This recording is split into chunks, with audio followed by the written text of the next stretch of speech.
চকুৰে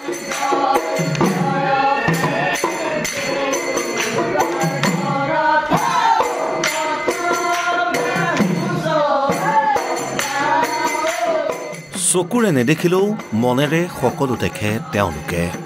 বিহু বসন্ত কপৌ ফুল কিংবা ৰঙালীৰ ৰং সকলোৱে চুই গৈছে তেওঁলোকক অনুভৱ কৰিছে অনুধাৱন কৰিছে হেঁপাহৰ ৰঙালীৰ উচাহ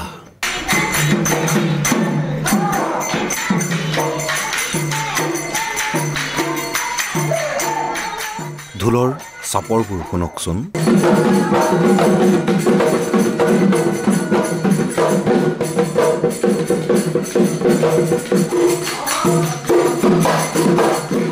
শুনক বিহু নামবোৰ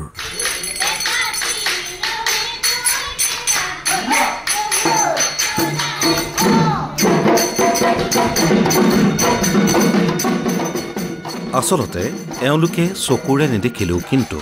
অন্তৰ্দৃষ্টিৰে আপোনাৰ মোৰ দৰেই তেওঁলোক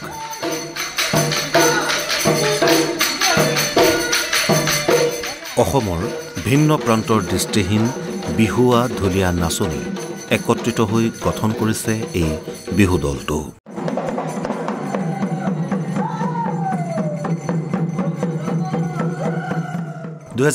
চনত গঠন হোৱা বিহু হুঁচৰি দলটোৱে অসমৰ বিভিন্ন প্ৰান্তত বিহু আৰু হুঁচৰি প্ৰদৰ্শন কৰি আহিছে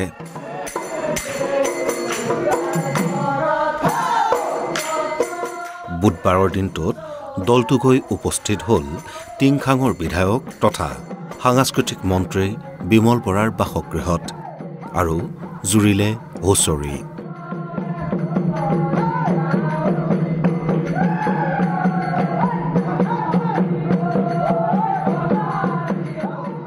সময়ৰ বুকুত হেৰাই যাব খোজা পুৰণি গীতসমূহকে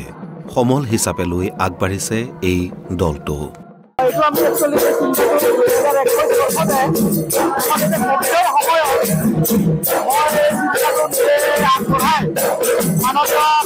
সাংস্কৃতিক মন্ত্ৰী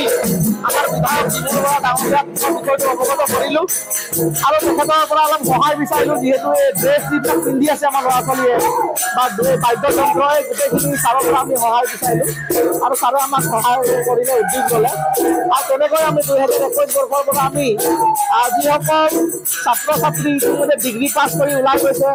বা তেওঁলোক বিভিন্ন ধৰণৰ খেলৰ লগত জড়িত তেওঁলোকে তেনেকুৱা আমি বিভিন্ন প্ৰান্তৰ অসমৰ ল'ৰা ছোৱালীসকলক দৃষ্টি ল'ৰা ছোৱালীসকলক আমি একগোট কৰি এই হুঁচৰি দলটো বিশেষ কৰি লুকাই যোৱা আমাৰ গীতবিলাক হুঁচৰি নামবিলাক এইবিলাক আমি পুনৰ ৰাইজৰ মাজলৈ আগবঢ়াই দিবলৈ আমি এটা প্ৰয়াস কৰিছোঁ দৃষ্টিহীনসকলৰ এই প্ৰচেষ্টাক একেমুখে শলাগিছে সকলোৱে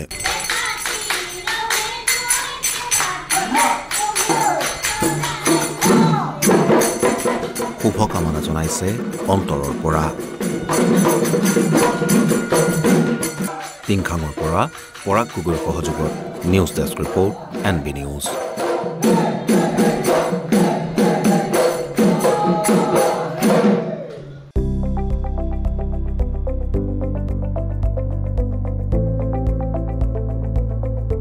NB নিউজ সহজ সৰল ভাষাত নৱভাৰতৰ কথা